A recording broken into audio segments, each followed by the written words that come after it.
Hey there, McAllister here with Toasty DIY, and today we're doing a video over 5 tips that you can use as a Dungeon Master. Mostly these are going to be focused towards beginners, but I believe everyone can use parts of these. So for the first one is that you control the time as the Dungeon Master. So my example for this is that your players have beaten a bandit party and they have captured one alive so they can interrogate them.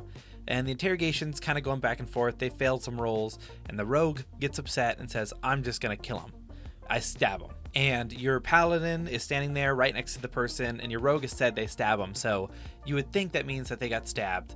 But as the DM, you can say, all right, well, as you see him pull out his dagger, clearly seeing that like tempers are running high, the paladin, do you want to do anything to stop him, or do you want to let him do this? And the paladin, who may be tired of this interrogation as well, may say, yeah, whatever. Or the paladin, who it's against his oath to just kill someone defenseless, may stop the rogue. This just gives a moment for the party to go against the decision of a player. So especially when players are trying to push things forward at a speed you're not ready for, or they're kind of power gaming, you can use this timing to slow things down. You can also have an NPC interact there and say, I won't let you kill them. You can do that as well, but that pacing belongs to you. They cannot just do something. Whenever they do something as you're describing it, slow it down. All right, and for tip number 2, we're talking rewards, economy, things like that. So when you are offering rewards, especially as a new Dungeon Master, you will run into issues where you're not really sure how much gold things are worth and things like that. And in my opinion, just make it up. Just say a gold amount that you think feels fair and that's valuable to the players. And I doubt they'll ever start questioning your economy fully, but if you're really committed to trying to keep it to some level of consistency, you can always use the tables in the Dungeon Master's Guide.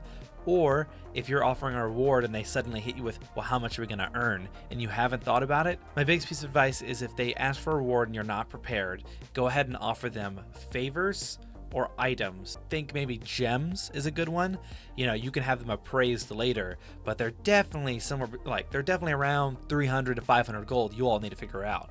And that way your players still see a big gold reward in front of them, but they have to take these gems somewhere. And maybe if you find out that was wrong, you have the gems appraised for maybe 250, and it's like, oh, we got scammed, we gotta go back to that guy. However you want to do it, but this way, if you give them that, or maybe a magic item for one of them, this prevents your gold becoming useless. When they, you offer them 500 gold, and then they say, well, that's not really worth it, we have 5 platinum, so we'll just pass. And you're like, well, that's the quest I wanted you to take. So if you're ever in that issue, offer them things that don't have set value, things that need to be appraised, or things that have resources they want to use. Tip number 3, if you have dirty little murder hobos that are running around every town killing everybody that gives them an issue, make sure that your guards are efficient. Don't have them be strong. No guard should be able to solo the party unless maybe he's the captain of an army. But when you're talking about your players, they're going to do things wrong, and when things happen wrong, make sure that everything they do is essentially counted against them by these guards. So one guard, not worth much, but one guard with a wand of magic missile, that's 3d4 damage or 4d4 damage. Well, what if every guard has a wand of magic missile? That could be enough to fend off some pretty large things, because you can't avoid that unless you use shield. So when it comes down to it, your guards are good at tracking the things that it makes breaking the laws you don't want them to break a hassle to deal with, because they burn the bridge of that town. Because it's not a matter of, oh, don't worry, they won't find it. And it becomes a game of, oh, we really need to find a way to hide this body well. And the game switches more from, well, do we want to go through that whole body hiding sequence again? What if we fail this time? We'll have to leave this town. Things like that. If you want to stop murder hobos, make your guards efficient, not overpowered. Tip number 4 is that the dice do not care about your story. If your players are about to do something magnificent, they're about to wield this 11th level spell with the scroll of the archivist, and they're reaching out to grab it. If you want that moment to be the pinnacle of your game, don't have them roll to grab the scroll. Because imagine if you're doing all this and you think, oh, this is such a monumentous moment, roll for it. And then they fail. If you didn't plan for a fail forward state where they can grab it and possibly it starts to unroll quicker than you can read it, things like that, then don't have them grab it. Don't have them roll for things that are instrumental to your things. Like when they enter a tavern and you have a quest giver you want them to interact with, a perception check isn't necessary to spot this guy. He's sitting there with a monkey on his shoulder. Only a blind person wouldn't notice it. So sometimes you need to stop your players from rolling on something that just is already something they can do. When you start out as a level 1 thief and you need to open a hotel room door, unless it's a special hotel, you're probably gonna need a roll, maybe like a 5 or 10, because you're a beginning level thief. When you're level 20 and it's a hotel room door at just some random tavern, there should be no roll. That's part of the role play. You know, you're now cracking open vaults, not tavern doors. Like, that's not a challenge to you. So make sure, don't have them roll, or don't roll yourself when you don't want there to be failure as an option. It will get in the way of your story because it doesn't care about it. But it's also nice that if you have to attack a player and you're nervous you're going to kill them, and you believe, however, this is a moment that is worthy of a player death, maybe roll in front of the player so they see it. So if you kill them, you don't have to feel bad. The dice did it. You're just the DM. Tip number 5 is on how to drain the resources of your party. I hugely recommend putting traps in your dungeons, even during fights as well, because it makes your players take time to stop and look at things. That way you don't have all 4 players beating on one monster. You have maybe 1 player looking around for these traps so that they don't spring on the rest of the party. It just is an easier way to drain resources than adding 12 more monsters you have to control to a fight. If you're trying to get them kind of knocked down to about medium health and half their spell slots before the final boss, use traps, or if you're really not a big fan of traps, skill challenges are also very acceptable and a very fun way to do it.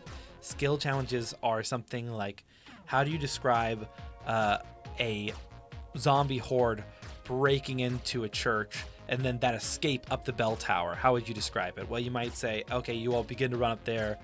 The door is blocked. You know, it's been locked by the priest who was here last. What do you do to break open that door? And the party, you ask them to only use things they're proficient in or spells. You knock down the door. Now you're running up the belfry. How are you all going to run up there faster than the zombies? Or what are you going to do to slow the zombies down? That's the second part of the skill challenge. Maybe the druid uses Entangle. You got another spell slot for free.